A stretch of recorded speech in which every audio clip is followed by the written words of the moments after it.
আব্দুল কাদের জিলানী রহমাতুল্লাহ আলাই রাস্তা দিয়া চলতেছেন। হঠাৎ একটা কুকুর সামনে এসে দাঁড়ায় গেল।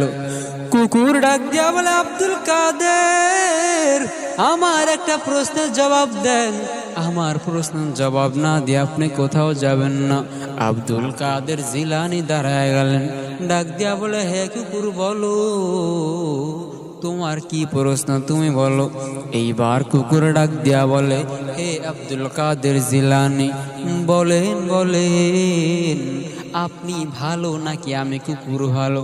আব্দুল কাদের জিলানী বড় টেনশনে পড়ে গেলেন, মনে মনে চিন্তা করতেছেন, এখন যদি বলি হে কুকুর তুই খারাপ, আমি আব্দুল কাদের জিলানী বড় ভালো, তাহলে আমার মধ্যে অহংকার চলে আসবে।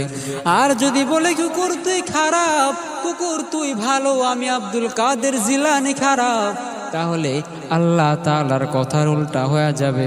কারণ আল্লাহ তাআলা বনি আদমকে সৃষ্টির শ্রেষ্ঠ বলে ঘোষণা দিয়েছেন। কি করা যায়? আব্দুল কাদের টেনশনে পড়ে গেলেন।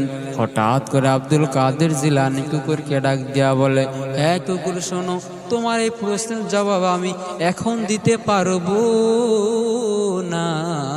তোমার এই প্রশ্নের জবাব দিতে হলে আমাকে আগে দুনিয়া ছেড়ে যাওয়া লাগবে।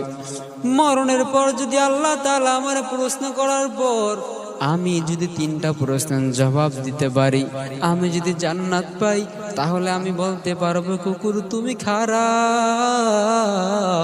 আমি আব্দুল কাদের জিলানী বড় ভালো।